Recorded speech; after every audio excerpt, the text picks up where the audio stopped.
ಖರ್ಚು ಮಾಡಿದ್ದೀನಿ ಅಂತ ನಮ್ಮ ಅಮ್ಮಂಗೆ ಅನಿಸುತ್ತೆ. ಬಟ್ ಬೇರೆ ಬ್ರೈಡ್ಸ್ ಕಂಪೇರ್ ಮಾಡಿದ್ರೆ ನಾನು ಖರ್ಚು ಮಾಡಿಲ್ಲ ಕಾಸ್ಟ್ಯೂಮ್ಗೆ.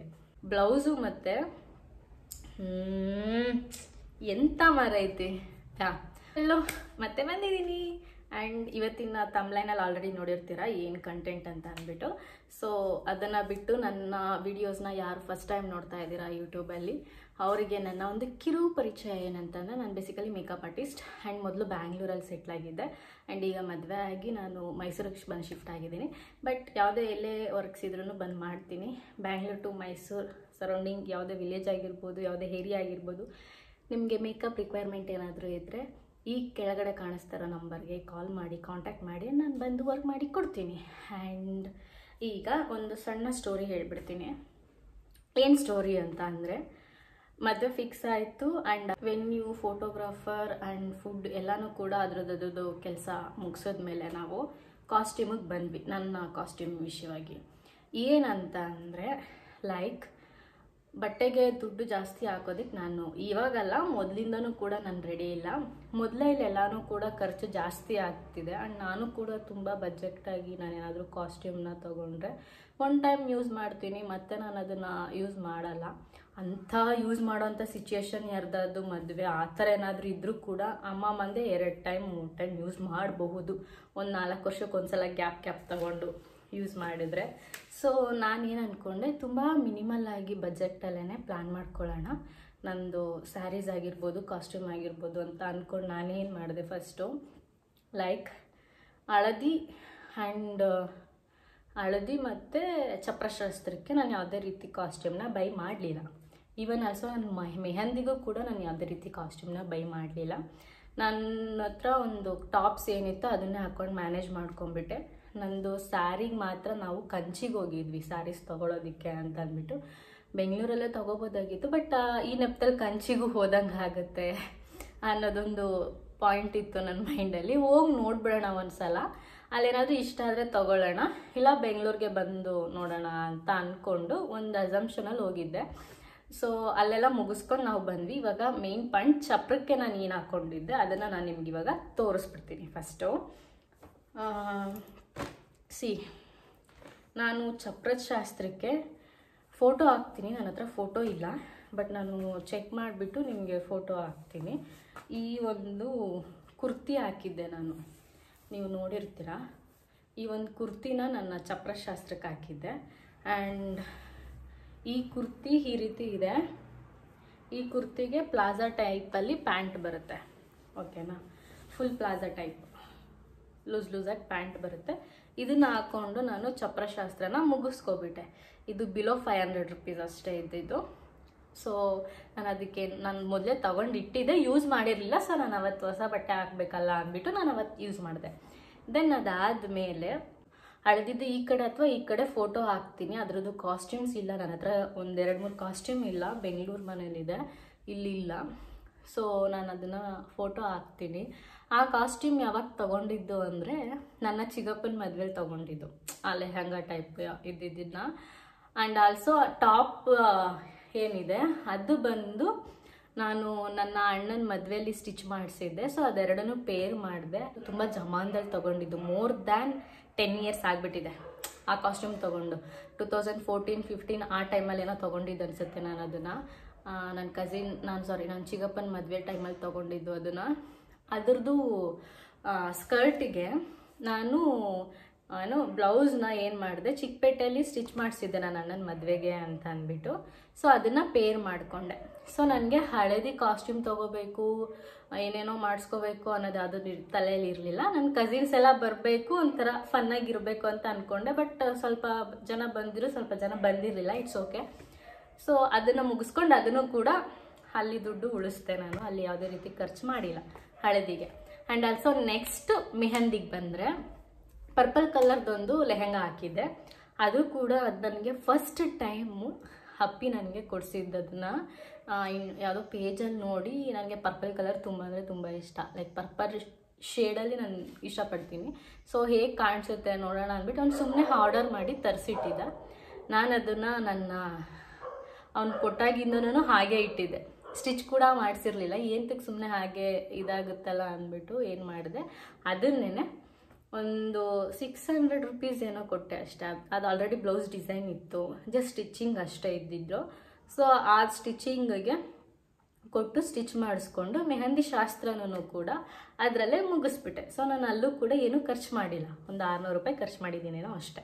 ನನ್ನ ಬಳೆ ಶಾಸ್ತ್ರ ಔಟ್ಫಿಟ್ ನಿಮಗೆ ತೋರಿಸ್ಬೇಕಿತ್ತು, ಬಟ್ ಐ ಆಮ್ ಸಾರಿ, ನನ್ನ ಹತ್ರ ಬೆಂಗಳೂರಲ್ಲಿದೆ ಆ ಕಾಸ್ಟ್ಯೂಮ್. ಬಟ್ ನಾನು ನಿಮಗೆ ಕ್ಲಿಪ್ಸ್ನ ಹಾಕ್ತೀನಿ, ಇದಕ್ಕೆ ಅಟ್ಯಾಚ್ ಮಾಡಿ ಹಾಕ್ತೀನಿ. ವಿತ್ ಮ್ಯೂಸಿಕ್ ಹಾಕೋಕ್ಕಾಗುತ್ತಾ, MT ಹಾಕೋಕ್ಕಾಗುತ್ತಾ ಗೊತ್ತಿಲ್ಲ, ಬಟ್ ಹಾಕ್ತೀನಿ. ತುಂಬ ಅಂದರೆ ತುಂಬ ಪರ್ಟಿಕ್ಯುಲರ್ ಆಗಿದೆ ಬಳೆ ಶಾಸ್ತ್ರದ ವಿಷಯದಲ್ಲಿ. ಎಲ್ಲೆಲ್ಲೋ ಖರ್ಚು ಮಾಡ್ತೀನಿ. ಈ ಎರಡು ಇವೆಂಟ್ಗಾದರೂ ತಗೊಳ್ಳೋಣ ಅಂತ ಅಂದ್ಬಿಟ್ಟು ಏನು ಮಾಡಿದ್ದು ಅಂದರೆ, ಅವಾಗೆಲ್ಲ ನೀರು ಶಾಸ್ತ್ರ ಇರುತ್ತಲ್ಲ, 5 ಅರ್ಶಿನದ ನೀರು ಬೀಳಬೇಕು ಸಮಥಿಂಗ್, ಆ ರೀತಿ ಏನೋ ಇರುತ್ತಲ್ಲ. ಆ ಶಾಸ್ತ್ರ ಟೈಮಲ್ಲಿ ನಮ್ಮ ದೊಡ್ಡಮ್ಮ ನನಗೊಂದು ಸೀರೆ ಕೊಡಿಸಿದ್ರು. ಆ ಸ್ಯಾರಿನ ಹಾಗೆ ಇಟ್ಟಿದ್ದೆ, ಬ್ಲೌಸ್ ಸ್ಟಿಚ್ ಮಾಡಿಸಿರ್ಲಿಲ್ಲ ನಾನು. ಅದು ಹೇಗಿದ್ರು ಗ್ರೀನ್ ಕಲರ್ ಇದ್ದಿದ್ದರಿಂದ ನಾನು ಏನು ಮಾಡಿದೆ, ಅದನ್ನು ಲೆಹಂಗಾ ಕನ್ವರ್ಟ್ ಮಾಡ್ಕೊಳ್ಳೋಣ, ಚೆಂದ ಕಾಣಿಸುತ್ತೆ ಅಂತ ಅಂದ್ಬಿಟ್ಟು ನಾನು ಏನು ಮಾಡಿದೆ, ಅದನ್ನು ಲೆಹಂಗಾಗೆ ಸ್ಟಿಚಿಂಗ್ ಕೊಟ್ಟೆ. ನಾನು ಹೇಗೆ ಹೇಳಿದ್ದೆ ಅದೇ ರೀತಿ ಸ್ಟಿಚ್ ಮಾಡಿಕೊಟ್ಟಿದ್ದಾರೆ. ಅವ್ರ ಪೇಜ್ನೂ ಕೂಡ ನಾನು ಮೆನ್ಷನ್ ಮಾಡಿಕೊಡ್ತೀನಿ. ಥ್ಯಾಂಕ್ ಯು ಸೋ ಮಚ್ ಅವರಿಗೆ, ಡ್ರೀಮ್ ಡಿಸೈನರ್ಸ್ ಅವ್ರದ್ದು. ನಾನು ಪ್ರತಿಯೊಂದು ಬ್ಲೌಸು ಪ್ರತಿಯೊಂದೂ ಅವ್ರ ಹತ್ರನೇ ನಾನು ಕೊಟ್ಟಿರೋದು. ಐ ಥಿಂಕ್ 2 ಇಯರ್ಸಿಂದ ಅವ್ರ ಜೊತೆ ನಾನು ಕೆಲಸ ಮಾಡಿದ್ದೀನಿ. ಹಾಗಂತ ಫ್ರೀ ಅಲ್ಲ, ಕೊಲಾಬ್ರೇಷನ್ನು ಅಲ್ಲ, ಪೇ ಮಾಡಿ ಸ್ಟಿಚ್ ಮಾಡಿಸ್ಕೊಂಡಿರೋದು. ದೆನ್ ಅವ್ರು ತುಂಬ ಚೆನ್ನಾಗಿ ಹೊಲ್ದುಕೊಟ್ರು. ಆ್ಯಂಡ್ ಅದಕ್ಕೆ ಕ್ಯಾನ್ ಹಾಕಿದ್ದೆ. ಎಷ್ಟು ಸಖತ್ತಾಗಿ ಕಾಣಿಸ್ತಾ ಇತ್ತು ಅಂದರೆ ನಾನು ಎಕ್ಸ್ಪ್ಲೇನ್ ಕೂಡ ಮಾಡೋದಕ್ಕಾಗಲ್ಲ. ಅದಕ್ಕೆ ನಾನು ದಾವಣಿನ ಚಿಕ್ಕಪೇಟೆಯಲ್ಲಿ ಹೋಗಿ ಬೀದಿ ಸುತ್ತಿ, ಅದಕ್ಕೂ ಮತ್ತು ನನ್ನ ಮುಹೂರ್ತಂದಕ್ಕೆ 2ಕ್ಕೂ ದುಪ್ಪಟ್ಟನ ಹೆವಿ ತಿರುಗಾಡ್ಬಿಟ್ಟಿದ್ದೀನಿ. ಹೆಂಗೋ ಒಂದು ಕಡೆ ಸಿಕ್ಕಿದ್ದನ್ನು ಮ್ಯಾನೇಜ್ ಮಾಡಿಕೊಂಡೆ. ಆ ಬ್ಲೌಸ್ ಆ್ಯಂಡ್ ಸ್ಕರ್ಟ್ 2 ನನಗೆ ಸೇರಿ ಐ ಥಿಂಕ್ ನನಗೆ 4.5 ಸಮಥಿಂಗಲ್ಲಿ ಆಗಿತ್ತು. ಅವರು ಲೈಕ್ ಸ್ಕರ್ಟಿಗೆ 1500 ತಗೊಂಡ್ರು. ಬ್ಲೌಸ್ ಸ್ವಲ್ಪ ನಾನು ವರ್ಕ್ ಹೇಳಿದ್ದೆ, ಸೊ ಆ ರೀಸನಿಂದ ಬ್ಲೌಸಿಗೆ ಸ್ವಲ್ಪ ಕಾಸ್ಟ್ ಆಯಿತು. ನಾರ್ಮಲ್ ಸ್ಟಿಚಿಂಗಿಗೆ ಅವರು 800 ರುಪೀಸ್ ಸಮಥಿಂಗಲ್ಲಿ ತಗೋತಾರೆ. ವರ್ಕ್ಸ್ ಹೇಳಿದಾಗ ಅದಕ್ಕೆ ತಕ್ಕಂತೆ ಅವ್ರು ಆ್ಯಡ್ ಮಾಡ್ತಾರೆ. ಬ್ಲೌಸು ಸ್ಕರ್ಟ್ 2 ಸೇರಿ ಒಂದು 4000 ಆಗಿದೆ. ಓಕೆನಾ. ಅದಾದಮೇಲೆ ನನಗೆ ದುಪ್ಪಟ್ಟ ಬೇಕಿತ್ತು. ದುಪ್ಪಟ್ಟ ನನಗೆ ಸ್ವಲ್ಪ ಕಾಸ್ಟ್ಲಿ ಆಯಿತು. ಏನು ವರ್ಕ್ಸ್ ಏನು ಇರಲಿಲ್ಲ, ಬಟ್ ಸ್ಟಿಲ್ ಏನಾಯಿತು ಅಂತಂದರೆ, ನಾನು ಹುಡುಕಿ ಒಂದು ಕಡೆ ಜಾಸ್ತಿ ಹೇಳಿದ್ರು ನಾನು ಕೊಟ್ಬಿಟ್ಟೆ. ಏನು ಮಾಡೋದು ಬಿಡು ಅಂತ ಅಂದ್ಬಿಟ್ಟು ಅದು ನನಗೆ ಅನಿಸ್ತು, ಮೇ ಬಿ ನಾನು ಅದಕ್ಕೆ ಜಾಸ್ತಿ ಕೊಟ್ಟೆ ಅಂತ. 1300 ರುಪೀಸ್ ನನಗೆ ದುಪ್ಪಟ್ಟಾಗೆ ಇಸ್ಕೊಂಡು ಯಾಮರ್ಸ್ಬಿಟ್ರು ಚಿಕ್ಕಪೇಟೆಯಲ್ಲಿ. ಹೋಗ್ಲಿ ಬಿಡು ಅಂದ್ಕೊಂಡು ನಾನು ಸುಮ್ಮನೆ ಆಗೋದೆ. ಆ್ಯಂಡ್ ನಾನು ಸ್ಕರ್ಟ್ಗೆ ಒಳಗಡೆ ಲೈಕ್ ಬಾಟಮಲ್ಲಿ ಸ್ವಲ್ಪ ಕ್ಯಾನ್ ಟೈಪಲ್ಲಿ ಬರುತ್ತೆ ಗೊತ್ತಾ, ಅದನ್ನು ಎಕ್ಸ್ಟ್ರಾಗೆ ಹೇಳಿದ್ದೆ. ಅದಕ್ಕೆ ಎಕ್ಸ್ಟ್ರಾ 800 ಸಮಥಿಂಗ್ ಏನೋ ಆಯಿತು. ಟೋಟಲ್ ಒಂದು 6.5 ಅಷ್ಟರಲ್ಲಾಗಿದೆ ಆ ಕಾಸ್ಟ್ಯೂಮ್. ಓಕೆನಾ.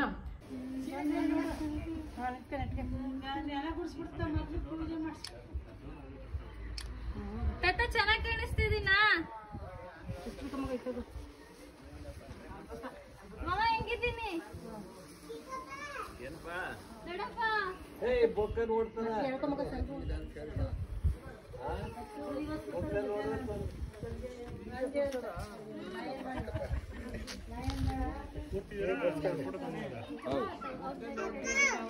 ರಿಸೆಪ್ಷನ್ ಔಟ್ಫಿಟ್ಟಿಗೆ ಬರ್ತೀನಿ ನೆಕ್ಸ್ಟ್. ನಾನು ರಿಸೆಪ್ಷನ್ ಬಂದು ನಾನು ರೆಂಟ್ ಮಾಡಿದ್ದೆ.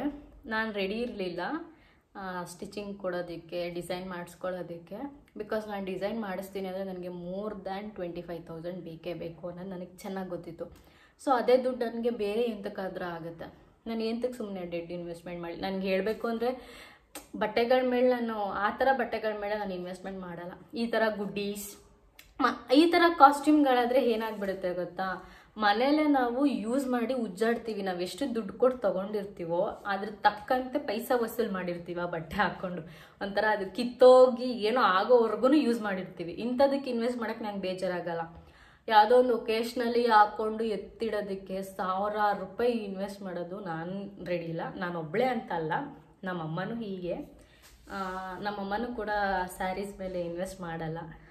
ಅದೇನೋ ಗೊತ್ತಿಲ್ಲ, ನಾವಿಬ್ರೂ ಹಿಂಗೇನೆ. ಹಂಗೂ ನಾನು ತೊಗೊಂಡ್ರು ನಮ್ಮಮ್ಮ ಬೈತಾ ಇರ್ತಾರೆ, ಇಷ್ಟು ಹಾಕ್ಬೇಡ ಬಟ್ಟೆ ಮೇಲೆ ಅಂತ. ಬಟ್ ನಾನು ಈ ಥರ ಚೂಡಿದಾರ್, ಸಲ್ವಾರ್ಸ್ ಈ ಥರದಕ್ಕೆ ನಾನು ಇನ್ವೆಸ್ಟ್ ಮಾಡ್ತೀನಿ. ಬಿಕಾಸ್ ನಾನು ಅದನ್ನು ಪೈಸಾ ವಸೂಲು ಮಾಡ್ತೀನಿ. ಈ ಸ್ಯಾರೀಸ್ ಮೇಲೆ ಯಾವುದೇ ರೀತಿ ಇನ್ವೆಸ್ಟ್ಮೆಂಟ್ ನಾನು ಮಾಡಲ್ಲ. ನನ್ನ ಲೈಫಲ್ಲಿ ಫಸ್ಟು ಹೈಯೆಸ್ಟ್ ಸ್ಯಾರಿ ನಾನು ತೊಗೊಂಡಿದ್ದು ಅಂತಂದರೆ ನನ್ನ ಎಂಗೇಜ್ಮೆಂಟಲ್ಲೇ 5000 ರುಪೀಸೇ ನನಗೆ ಜಾಸ್ತಿ. ಟು ಬಿ ಆನೆಸ್ಟ್, 2025 ಇದ್ರೂ ಕೂಡ 5000 ರೂಪಾಯಿ ಕೊಟ್ಟು ಸೀರೆ ತೊಗೊಬಿಟ್ನಲ್ಲಪ್ಪ ಅಂತ ಯೋಚನೆ ಮಾಡ್ತಾಯಿದ್ದೆ ನಾನು. ಮೈಸೂರು ಸಿಲ್ಕ್ ಸ್ಯಾರಿಗೆ ಹೊಟ್ಟೆ ಹುರ್ಕೊಂಡು ತೊಗೊಂಡಿದ್ದೀನಿ. ನಂಗೆ ಇಷ್ಟನೇ ಆಗಲ್ಲ. ಆ ಬ್ಲೌಸ್ ಹೊಲ್ಸಕ್ಕಂತೂ ಇನ್ನೂ ಬೇಜಾರಾಗುತ್ತೆ. ಸೊ ನಾನು ಏನೇನೋ ಮಾತಾಡ್ತಾ ಇದ್ದೀನಿ, ಪಾಯಿಂಟಿಗೆ ಬಂದ್ಬಿಡೋಣ. ಸೊ ನಾನು ಫಸ್ಟು ಚಂದನ್ ಅವ್ರ ಸ್ಟುಡಿಯೋಗೆ ಹೋಗಿದ್ದೆ, ನಾಗರಬಾವಿ ಇರೋವಂಥದ್ದು. ಅಲ್ಲಿ ಒಂದು ಕಾಸ್ಟ್ಯೂಮ್ ನನಗೆ ಇಷ್ಟ ಆಯಿತು, ಬಟ್ ಅದು ಆಲ್ರೆಡಿ ಅವತ್ತು ಡೇಟಿಗೆ ಬುಕ್ ಆಗಿಬಿಟ್ಟಿತ್ತು. ದೆನ್ ಓಕೆ, ಬೇರೆ ತೋರಿಸಿದ್ರು ನನಗೆ ಯಾಕೋ ಅದು ಇಷ್ಟ ಆಗಲಿಲ್ಲ. ಓಕೆ ಆಯಿತು ಅಂದ್ಬಿಟ್ಟು ಆಂತರ್ಯ ಸ್ಟುಡಿಯೋಗೆ ಹೋದ್ವಿ. ಆ್ಯಂಡ್ ಆಂತರ್ಯ ಸ್ಟುಡಿಯೋದಲ್ಲಿ ನಿಧಿ ಅವರು ಆ ಕಾಸ್ಟ್ಯೂಮ್ ಹಾಕಿದ್ರು. ನಾನು ಆ ರೀಲ್ನ ನೋಡಿದ್ದೆ. ಆ್ಯಂಡ್ ನಮ್ಮದು ಬ್ಯಾಕ್ಗ್ರೌಂಡ್ ಡೆಕೋರೇಷನ್ಸ್ ಕೂಡ ಅದೇ ಥೀಮಲ್ಲಿ ಬರ್ತಾ ಇದ್ದಿದ್ದರಿಂದ ಲೆಟ್ಸ್ ಈ ಚೆಕ್, ನಾವು ಲ್ಯಾವೆಂಡರ್ ಶೇಡ್ಸ್ಗೆ ಹೋಗ್ಬಿಡೋಣ. ಅಷ್ಟರಲ್ಲಿ ನಾವು ಆಲ್ರೆಡಿ ಸ್ಯಾರಿ ಪರ್ಚೇಸ್ ಮಾಡಿದ್ದಾಗಿತ್ತು, ಬಟ್ ಆದರೂ ಬೇರೆ ಕಲರ್ ನನಗೆ ಅವೈಲಬಲ್ ಆಗಲಿಲ್ಲ. ಸೊ ಲ್ಯಾವೆಂಡರ್ಗೆ ಶೇಡಲ್ಲೇ ಆ ಕಾಸ್ಟ್ಯೂಮ್ನ ಬೈ ಮಾಡಿದೆ. ಈ ಕಡೆ ಎಲ್ಲಾದರೂ ಹಾಕಿರ್ತೀನಿ, ನೀವು ಆಲ್ರೆಡಿ ನೋಡಿರ್ತೀರ ನನ್ನದು ವೀಡಿಯೋಸ್ ಎಲ್ಲ ನೋಡಿದರೆ ನಾನು ಯಾವುದು ಹಾಕಿದ್ದೀನಿ ಅಂತ. ಸ್ಕರ್ಟು ಮತ್ತು ಟಾಪ್ ಥರ ಬರುತ್ತೆ. ಆ್ಯಂಡ್ ಅದಕ್ಕೆ ನನಗೆ 4.5 ರೆಂಟ್ ಮಾಡಿದ್ದವರು. ನನಗೇನು ಬೇಜಾರಾಗಲಿಲ್ಲ, ನನಗೆ ಇಷ್ಟ ಆಯಿತು, ನಾನು ತೊಗೊಂಡೆ. ಬಿಕಾಸ್ ನಾನು ಅದನ್ನು ಡಿಸೈನ್ ಮಾಡಿಸ್ತೀನಿ ಅಂದಿದ್ದಿದ್ರೆ ನನಗೆ 30-40 ಸಾವಿರ ಖರ್ಚು ಬೀಳ್ತಾಯಿತ್ತು. ಅವ್ರು ಆ ಥರ ಖರ್ಚು ತೊಗೊಳೋರು. ನಾನು ಡಾಸಲ್ಸಿಗೆ ಹೋಗಿ ಕಾಸ್ಟ್ಯೂಮ್ ತೊಗೋತೀನಿ ಅಥವಾ ಬೇರೆ ಯಾವುದೇ ಒಂದು ಸ್ಟುಡಿಯೋಗೆ ಹೋಗಿ ಪರ್ಚೇಸ್ ಮಾಡ್ತೀನಿ ಅಂದಿದ್ರು ಕೂಡ ನಾನು ಅವತ್ತು ಒಂದೇ ದಿನ ನಾನು ಅದನ್ನು ಹಾಕೋತಾ ಇದ್ದಿದ್ದು. ಅಟ್ಲೀಸ್ಟ್ ಸ್ಯಾರಿನಾದರೂ ಒಂದು 2-3 ಸಲ ಯೂಸ್ ಮಾಡ್ಬೋದಾಗಿತ್ತು. ನಾನು ಅದನ್ನೆಲ್ಲ ಮನೇಲಿ ಇಟ್ಕೊಂಡು ಸುಮ್ಮನೆ ಜಾಗ ವೇಸ್ಟು. ಆ್ಯಂಡ್ ಹಾಗೆ ಇದ್ಬಿಡ್ತು. ರಿಸೆಪ್ಷನ್ ಕತೆ ಮುಗಿಸ್ತು, ಓಕೆನಾ. ಆ್ಯಂಡ್ ದೆನ್ ಮೇನ್ ಪಾರ್ಟ್ ಮುಹೂರ್ತಮ್ಮಗೆ ಬರ್ತೀನಿ. ಇವಾಗ ಮುಹೂರ್ತಮಲ್ಲಿ ಏನಾಯಿತು ಅಂತ ಅಂದರೆ, ನಮಗೆ ಗೌರಿ ಪೂಜೆನೂ ನಾನು ಇಟ್ಕೊಂಡಿದ್ದೆ. ನನ್ನ ಮೈಂಡಲ್ಲಿ ಇತ್ತು ಗೌರಿ ಪೂಜೆ ಮಾಡಿಸಿ ಬಾಗ್ನ ಕೊಡಬೇಕು ಅನ್ನೋದು ನಾನು ಮೊದಲಿಂದನೂ ಫಿಕ್ಸ್ ಆಗಿಬಿಟ್ಟಿದ್ದೆ. ಮುಹೂರ್ತಮ್ ಸ್ಯಾರಿಲೇ ಗೌರಿ ಪೂಜೆಗೆ ಕೂತ್ಕೋಬಹುದಾಗಿತ್ತು, ಬಟ್ ಏನೋ ಗೊತ್ತಿಲ್ಲ, ನನ್ನ ಮನಸ್ಸಲ್ಲೇ ಇತ್ತು ಇನ್ನೊಂದು ಸ್ಯಾರಿ ಚೇಂಜ್ ಮಾಡಿಸೋಣ, ಬೇಡ ಗೌರಿ ಪೂಜೆಗೊಂದು ಮುಹೂರ್ತಗೊಂದಿರಲಿ ಅಂತ ಅಂದ್ಬಿಟ್ಟು. ಟೈಮ್ ಇತ್ತಲ್ಲ ಅಂದ್ಬಿಟ್ಟು ಏನು ಮಾಡಿದ್ವಿ, ಫಸ್ಟ್ ನಾನು ಗೌರಿ ಪೂಜೆ ಕಾಸ್ಟ್ಯೂಮ್ ಹಾಕ್ಕೊಂಡೆ. ಸೊ ಗೌರಿ ಪೂಜೆದು ಇದೇ ಸ್ಯಾರಿ. ನಾನು ಇಲ್ಲಿ ಫೋಟೋ ಹಾಕಿರ್ತೀನಿ. ಇದು ಸ್ಯಾರಿ ಈ ರೀತಿ ಕವರ್ ಮಾಡಿ ಎತ್ತಿಟ್ಟಿದ್ದೀನಿ. ಎಲ್ಲನೂ ಕೂಡ ಇವತ್ತು ಡ್ರೈ ಕ್ಲೀನಿಗೆ ಕಳಿಸ್ತಾ ಇದ್ದೀನಿ. ಆ ರೀಸನಿಂದ ವಿಡಿಯೋ ಮಾಡಿ ತೋರಿಸ್ಬಿಡೋಣ ಅಂದ್ಬಿಟ್ಟು ಸ್ಟಾರ್ಟ್ ಮಾಡಿರೋದು.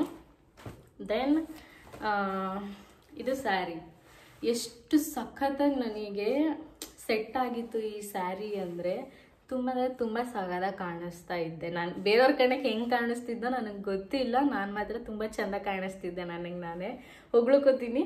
ಆ್ಯಂಡ್ ನಾನು ತುಂಬ ಖರ್ಚು ಮಾಡಿಲ್ಲ ಕಣ್ರಿ. ನಾನು ಇದಕ್ಕೊಂದು ಕುಚ್ಚು ಕೂಡ ಹಾಕ್ಸಿಲ್ಲ. ಜಸ್ಟ್ ಏನಂತೀವಿ ಇದನ್ನು ಸ್ಟಿಚ್ ಮಾಡಿಸ್ಬಿಟ್ಟು ಫಾಲ್ ಹಾಕ್ಸಿದ್ದೀನಿ ಅಷ್ಟೇ. ಬೇರೆ ಯಾವುದೇ ರೀತಿ ಖರ್ಚು ಮಾಡಿಲ್ಲ. ಇದು ಸ್ಯಾರಿ, ಓಕೆನಾ.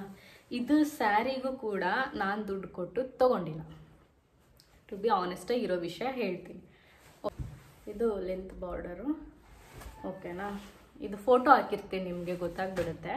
ಸೊ ಈ ಸ್ಯಾರಿನ ನನಗೆ ನಮ್ಮ ಆಫೀಸ್ ಅವರು ಗಿಫ್ಟ್ ಮಾಡಿದ್ದು. ಯಾವಾಗ ಅಂತ ಅಂದರೆ ದೀಪಾವಳಿ ಫಂಕ್ಷನ್ಗೆ ನಮ್ಮ ಆಫೀಸಲ್ಲಿ ಬೋನಸ್ ಜೊತೆಗೆ ಕಾಸ್ಟ್ಯೂಮ್ ಕೂಡ ಕೊಡಿಸ್ತಾರೆ. ಆವಾಗ ನನ್ನ ಎಂಗೇಜ್ಮೆಂಟ್ ಆಗಿರಲಿಲ್ಲ, ಮಾತುಕತೆ ಆಗಿತ್ತು. ಸೊ ಆವಾಗ ನಾನು ನಮ್ಮ ಸರ್ ಹತ್ರ ಅವರು ಹೇಳ್ದಾಗ ನಾನು ಸ್ಯಾರಿ ತೊಗೋತೀನಿ ಅಂತ ಅಂದಾಗ ಅವ್ರು ನನಗೆ 2 ಸ್ಯಾರಿ ಕೊಡಿಸಿದ್ರು. ಅಮೌಂಟ್ ಪೇ ಮಾಡಿಬಿಟ್ಟಿದ್ರು. ನಾನು ಹೋಗಿ ಸೆಲೆಕ್ಟ್ ಮಾಡಿ ತೊಗೊಂಡಿದ್ದೆ ಈ ಸ್ಯಾರಿ ಮತ್ತು ಇನ್ನೂ ಒಂದು ಮೈಸೂರು ಸಿಲ್ಕ್ಸ್ ರಿಲೇಟೆಡ್ ಅಲಂಕಾರಿ ಸ್ಯಾರಿನ ಅವ್ರು ಇದರಲ್ಲೇ ತೊಗೊಂಡಿದ್ದು. ಆ್ಯಂಡ್ ಇದನ್ನು ಕೂಡ ಅವರೇ ಪೇ ಮಾಡಿದ್ದು. ಐ ಥಿಂಕ್ ಅವರು 2 ಸ್ಯಾರಿಯಿಂದ ಪೇ ಮಾಡಿದ್ದು 6.5 ಏನೋ ಮೇ ಬಿ. ಈ ಸ್ಯಾರಿ ತುಂಬ ಕಮ್ಮಿನೇ. ಈ ಸ್ಯಾರಿ 2,000ನೋ 2,500ನೋ ಅಷ್ಟೇ. ನನ್ನ ಗೌರಿ ಪೂಜೆನ ಮುಗಿಸ್ಕೊಂಡೆ. ಫಸ್ಟ್ ರೆಡಿಯಾಗಿರೋದನ್ನ ನಾನು ಕ್ಲಿಪ್ಸ್ ನಿಮ್ಗೆ ಹಾಕ್ತೀನಿ. ಚೆಂದ ಅಂದರೆ ಸಖತ್ತಾಗಿ ಏನೋ ಒಂದು ಎಷ್ಟೋ ದುಡ್ಡು ಕೊಟ್ಟು ತೊಗೊಬಿಟ್ಟಿದ್ದೀವೇನೋ ಅನ್ನೋ ಥರ ಅದು ಲುಕ್ ಕಾಣಿಸ್ತಾ ಇತ್ತು. ಈ ಸ್ಯಾರಿಗೇ ನಾನು ಬಾರ್ಡರ್ ಎಲ್ಲ ಹಾಕ್ಸಿ ಡಿಸೈನ್ ಮಾಡಿಸಿದ್ರೆ ಮೇ ಬಿ ಇದೇ ಬ್ರೈಡಾ ಸ್ಯಾರಿ ಥರ ಫೀಲ್ ಕೊಡ್ತಿತ್ತು ನನಗೆ. ಬಟ್ ನಾನು ಅದೆಲ್ಲ ಮಾಡಿಸಿ ಖರ್ಚು ಮಾಡೋದಕ್ಕೆ ಹೋಗಿಲ್ಲ. ಇದು ಬ್ಲೌಸು, ಫ್ರಂಟ್ ನಾನು ಪ್ಯಾಡೆಡ್ ಹಾಕಿ ಬ್ಯಾಕ್ ಸೈಡ್ಗೆ ಈ ರೀತಿ ಡಿಸೈನ್ ಕೊಡಿಸಿದೆ. ಆ್ಯಂಡ್ ಇದಕ್ಕೆ ಪೈಪಿಂಗ್ ಕೊಡೋಕೆ ಹೇಳಿದ್ದೆ. ಯಾವುದೇ ರೀತಿ ಹ್ಯಾಂಡ್ ವರ್ಕ್ ಏನಂದರೆ ಏನೂ ಹೊಲಿಸಿಲ್ಲ ಗಾಯ್ಸ್. ನಾನು ತುಂಬ ಅಂದರೆ ತುಂಬ ಸಿಂಪಲಾಗೆ ಸ್ಟಿಚ್ ಮಾಡಿಸ್ಕೊಂಡೆ. ಇದನ್ನು ನಾನು ಸ್ಟಿಚ್ ಮಾಡಿಸಿದ್ದು ಐ ಥಿಂಕ್ ಮೈಸೂರಲ್ಲಿ ಇದನ್ನು ನಾನು ಸ್ಟಿಚ್ ಮಾಡಿಸಿದ್ದು 700-800 ಪೇ ಮಾಡಿದ್ದೀನಿ ಈ ಬ್ಲೌಸ್ ಸ್ಟಿಚಿಂಗಿಗೆ. ವಿತ್ ಪ್ಯಾಡ್ ಆಗಿದ್ದರಿಂದ 700 to 800 ಖರ್ಚು ಮಾಡಿದ್ದೀನಿ. ಆ್ಯಂಡ್ ಅವರು ಫಾಲ್ ಹಾಕೋದಕ್ಕೆ 200 ರೂಪೀಸ್ ಕೇಳಿದ್ರು. ಅದನ್ನು ಬಾರ್ಗೇನ್ ಮಾಡಿ ಒಂದು 150 ರೂಪಾಯಿ ಕೊಟ್ಟಿದ್ದೀನಿ. ಇದನ್ನು ನಾನೇನೋ ಒಂದು 1000 ರೂಪಾಯಿ ಒಳಗಡೆ ಮುಗಿಸ್ಕೊಂಡೆ ಈ ಸ್ಯಾರಿ ಕತೆನೂ. ಧಾರೆ ಸೀರೆ ನೋಡ್ತಾ ಇದ್ರು ನಾನು ಇಷ್ಟೊಂದು ವೆಯ್ಟ್ ಇರೋ ಸ್ಯಾರಿನ ನಾನು ವೇರ್ ಮಾಡಿದ್ದು ಅಂತ ಅನ್ನಿಸ್ತಾ ಇದೆ. ಸೀರಿಯಸ್ಲಿ ನಾನು ಪಿಕ್ ಆಗ್ತೀನಿ ನೋಡಿ. ಇದು ಬಂದು ನನ್ನ ಧಾರೆ ಸೀರೆ. ನಾನು ಪರ್ಟಿಕ್ಯುಲರಾಗಿ ಲ್ಯಾವೆಂಡರಲ್ಲೇ, ಪರ್ಪಲಲ್ಲಿ ಬೇಡ, ಲ್ಯಾವೆಂಡರಲ್ಲಿ ಇರಲಿ. ಪರ್ಪಲಲ್ಲಿ ನೋಡಿದ್ವಿ, ಬಟ್ ಈ ಸ್ಯಾರಿ ಯಾಕೋ ನಂಗೆ ಇಷ್ಟ ಆಯಿತು. ಸೊ ಈ ಸ್ಯಾರಿನ ತೊಗೊಂಡೆ. ನನ್ನ ಬಜೆಟ್ ಮೀರಿನೇ ಈ ಸ್ಯಾರಿ ತೊಗೊಂಡೆ ಅಂತ ಹೇಳ್ಬೋದು. ನಿಮಗದು ಬಜೆಟ್ ಏನಲ್ಲ ಅಂತ ಅನ್ನಿಸ್ಬಹುದು ನೋಡೋರಿಗೆ, ಬಟ್ ನನಗದು ನನ್ನ ಬಜೆಟ್ ಮೀರಿ ಹೋಗಿತ್ತು. ಸಖತ್ತಾಗಿತ್ತು ಈ ಸ್ಯಾರಿ. ನಾನು ವೇರ್ ಮಾಡಿದಾಗ ಅಲ್ಲಿ ಲೈಟಿಂಗ್ಸ್ಗೂ ಅದಕ್ಕೂ ಸಖತ್ತಾಗಿ ಕಾಣಿಸ್ತಾ ಇತ್ತು. ಲೈಕ್ ಇದು ಲ್ಯಾವೆಂಡರ್ ವಿತ್ ಈ ರೋಸ್ ಗೋಲ್ಡ್ ಥರ ಶಿಮ್ಮರಿ ಟೈಪ್ 2 ಶೇಡ್ಸ್ ಥರ ಬರ್ತಾ ಇದೆ ಇದು. ಆ ಲೈಟಿಂಗಿಗೆ ಚೆನ್ನಾಗಿತ್ತು. ಈ ಸ್ಯಾರಿ ಕಾಸ್ಟ್ ಬಂದು 36,000. ಓಕೆನಾ. ಹೊಟ್ಟೆ ಹುರ್ಕೊಂಡು ಹತ್ಕೊಂಡು ತಗೊಳ್ಳ ಈಗ ಏಳು ಪವಿನೂ ಇದ್ಲು, ನನ್ನ ಫ್ರೆಂಡ್ಸ್ ಎಲ್ಲರೂ ಹೋಗಿದ್ವಿ. ನಾವು ಬೇಗ ಮುಗಿಸ್ಬಿಟ್ಟೆ ನಾನು ಕಂಚಿಲಿ. ಜಾಸ್ತಿ ಟೈಮ್ ಏನು ತೊಗೊಳ್ಳಿಲ್ಲ ನಾನು. ಬಟ್ ಸ್ಯಾರಿ ಎಲ್ಲ ಸ್ಯಾರೀಸ್ನು ವೇರ್ ಮಾಡಿಸಿದಕ್ಕೆ ಟೈಮ್ ಆಯಿತು. ಈ ಸ್ಯಾರಿ ಫಿಕ್ಸ್ ಮಾಡಿಕೊಂಡೆ ಪೇ ಮಾಡಿದ್ವಿ, ತೊಗೊಂಬಂದೆ. ಅಲ್ಲಿ ನಾನು ಯಾವುದೇ ರೀತಿ ಕುಚ್ಗಿಚ್ಚು ಹಾಕ್ಸಿಲ್ಲ. ಈ ಬಾರ್ಡರ್ನ ಏನು ಮಾಡಿದೆ, ಚಿಕ್ಕಪೇಟೆಯಲ್ಲಿ ನಾನು ಪವಿ ಹೋಗಿ ಹುಡ್ಕಿದ್ವಿ. ಫುಲ್ಲು ಹುಡುಕಿ ನಮಗೆ ಸಿಕ್ತು. ಇದಕ್ಕೆ ಈ ಬಾರ್ಡರ್ಗೆ ನಾನು 1600 ರೂಪೀಸ್ ಕೊಟ್ಟಿದ್ದೀನಿ. ಓಕೆನಾ. ಸ್ಟಿಚ್ ಮಾಡೋದಕ್ಕೆ 1200 ಕೊಟ್ಟಿದ್ದೀನಿ ಇದನ್ನು ಹಾಕೋದಕ್ಕೆ. ಮತ್ತು ಫಾಲು ಎಲ್ಲನೂ ಸೇರಿ ಐ ಥಿಂಕ್ 3200 3300 ಆ ರೇಂಜಿಗೆ ಬಂದುಬಿತ್ತು. ಬ್ಲೌಸಿಗೆ ಬಂದುಬಿಡ್ತೀನಿ. ನನಗೆಲ್ಲನೂ ಚೆನ್ನಾಗಿ ಮಾಡಿಕೊಟ್ಟಿದ್ದಾರೆ, ಬಟ್ ಏನೋ ಗೊತ್ತಿಲ್ಲ, ಬ್ಲೌಸ್ ತೋಳು ಸ್ಲೀವ್ ಎಲ್ಲನೂ ಕೂಡ ಶಾರ್ಟ್ ಇಟ್ಬಿಟ್ಟಿದ್ದಾರೆ. ನಾನು ಇಲ್ಲಿವರೆಗೂ ಕೊಟ್ಟಿದ್ದೆ, ಇಲ್ಲಿವರೆಗೂ ಹೇಳಿದ್ದೆ, ಬಟ್ ಅದು ಇಲ್ಲಿಗೆ ಮಾತ್ರ ಕೊಟ್ಬಿಟ್ಟಿದ್ರು. ಅದು ಸ್ವಲ್ಪ ಬೇಜಾರಾಯ್ತು ನನಗೆ.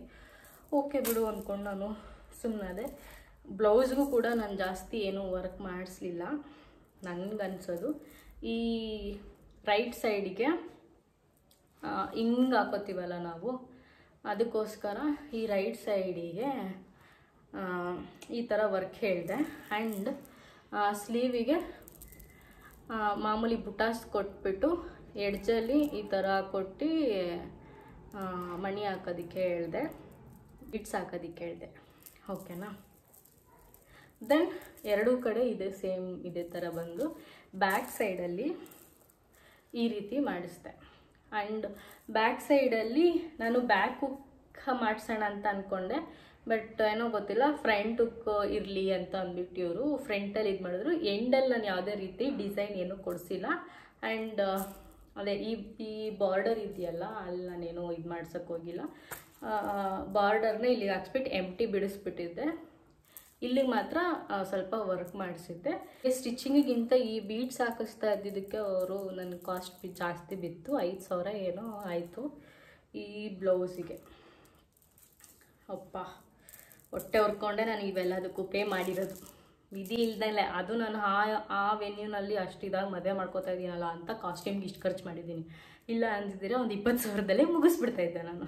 ಸ್ಯಾರಿ ಪ್ರೈಸು ಎಲ್ಲನೂ ಸೇರಿಕೊಂಡ್ರೆ 50,000 ಆಗುತ್ತೆ. ದುಪ್ಪಟ್ಟ ಎಲ್ಲಿಟ್ಟಿದ್ದೀನಿ ಗೊತ್ತಾಗ್ತಾ ಇಲ್ಲ, ಬಟ್ ಅದು ನೆಟ್ಟೆಡಲ್ಲಿ ತೊಗೊಂಡಿದ್ದು. ಯಾವುದೇ ರೀತಿ ಡಿಸೈನ್ ಏನೂ ಮಾಡಿಸಿರಲಿಲ್ಲ. ರೆಡಿಮೇಡ್ ದುಪ್ಪಟ್ಟ ತೊಗೊಂಡೆ. ಅದು ನನಗೆ 1500 ಏನೋ ಈಸ್ಕೊಂಡ್ರು ಆ ದುಪ್ಪಟ್ಟಕ್ಕೆ. ಸೊ ಇದು ನನ್ನ ಕಾಸ್ಟ್ಯೂಮ್ ಸ್ಟೋರಿ.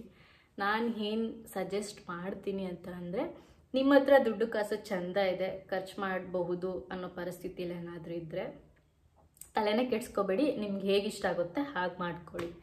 ಬಜೆಟಲ್ಲಿ ಏನಾದರೂ ನೋಡ್ಕೋಬೇಕು ಅಂತಂದರೆ ಸ್ವಲ್ಪ ಖರ್ಚು ಮಾಡೋಕ್ಕೂ ಮುಂಚೆ ಯೋಚನೆ ಮಾಡಿ. ನಾನು ಇವತ್ತಿಗೂ ನನ್ನ ಮದುವೆ ಖರ್ಚುಗಳಾಗಿದ್ರ ಬಗ್ಗೆ ನಾನು ಇವತ್ತಿಗೂ ರಿಗ್ರೆಟ್ ಮಾಡ್ತೀನಿ. ಟು ಬಿ ಆನೆಸ್ಟಾಗಿ ಹೇಳಬೇಕು ಅಂತಂದರೆ ತುಂಬ ನಾನು ಅಂದ್ಕೊಂಡಿದ್ದಕ್ಕಿಂತ ತುಂಬ ಖರ್ಚು ನಾನು ಆಗಿಬಿಟ್ಟಿದೆ ಮದುವೆಗೆ ಅನ್ನೋದು ನನಗೆ ಇವತ್ತಿಗೂ ಬೇಜಾರಿದೆ. ಬಿಡಿ, ಏನೂ ಮಾಡೋಕ್ಕಾಗಲ್ಲ. ಸೊ ನನಗೆ ಎಲ್ಲೆಲ್ಲಿ ಕಟ್ ಡೌನ್ ಮಾಡ್ಬೋದಾಗಿತ್ತು ಅಲ್ಲೆಲ್ಲ ನನ್ನಿಂದ ಆದಷ್ಟು ಕಟ್ ಡೌನ್ ಮಾಡಿದ್ದೀನಿ. ಇಫ್ ಇನ್ ಕೇಸ್ ನಾನೇನಾದರೂ ಕಟ್ ಡೌನ್ ಮಾಡ್ದಲೇ ಬೆಳೆಸ್ಕೊಂಡು ಹೋಗಿದ್ದಿದ್ರೆ ಇನ್ನೂ ಖರ್ಚು ಜಾಸ್ತಿ ಆಗ್ತಿತ್ತು. ಇದು ನನ್ನ ಮದುವೆ ಕಾಸ್ಟ್ಯೂಮ್ಸ್ ಡೀಟೇಲ್ಸ್. ನಾವು ಈ ಸ್ಯಾರಿ ತೊಗೊಂಡಿದ್ದು ಮರ್ತುಬಿಟ್ಟೆ ನಾನು ಹೇಳೋದು. ಈ ಸ್ಯಾರಿ ತೊಗೊಂಡಿದ್ದು ಕಂಚಿನಲ್ಲಿ ಎಸ್ ಬಾಬುಷಾದಲ್ಲಿ ಶಾಪಲ್ಲಿ ತೊಗೊಂಡಿದ್ದು. ನಾವು ಪ್ರಕಾಶ್ಗೂ ಹೋಗಬೇಕಿತ್ತು, ಬಟ್ ಇಲ್ಲೇ ಇದು ಸಾಕು ಅಂದ್ಬಿಟ್ಟು ನಾವು ಪ್ರಕಾಶಿಗೆ ಹೋಗಲಿಲ್ಲ. ಎಸ್ ಬಾಬುಲಿ ಈ ಸ್ಯಾರಿನ ತೊಗೊಂಡು ಕ್ಲೋಸ್ ಮಾಡಿದ್ವಿ. ನನ್ನ ಡ್ರೆಸ್ಗಳ ಕತೆ ಆಗಿದೆ. ಇಷ್ಟ ಆಗಿದ್ದರೆ ಲೈಕ್ ಮಾಡಿ, ಶೇರ್ ಮಾಡಿ, ಕಮೆಂಟ್ ಮಾಡಿ, ನೆಕ್ಸ್ಟ್ ಯಾವ ವಿಡಿಯೋ ಬೇಕು ಅಂತ ತಿಳಿಸಿ. ಆ್ಯಂಡ್ ಆಲ್ಸೋ ನನ್ನ ಬ್ಲಾಗ್ಗೆ ಸಪೋರ್ಟ್ ಮಾಡಿ. ಆ್ಯಂಡ್ ಯಾವುದಾದ್ರೂ ಮೇಕಪ್ ರಿಕ್ವೈರ್ಮೆಂಟ್ಸ್ ಏನಾದರೂ ಇದ್ದರೆ ಪ್ಲೀಸ್ DM ಮಾಡಿ. ನಾನು ನಿಮಗೆ ನಂಬರ್ ಕೂಡ ಹಾಕಿರ್ತೀನಿ. ನನ್ನ ಇನ್ಸ್ಟಾಗ್ರಾಮ್ ಪೇಜ್ ಕೂಡ ಮೆನ್ಷನ್ ಮಾಡಿರ್ತೀನಿ.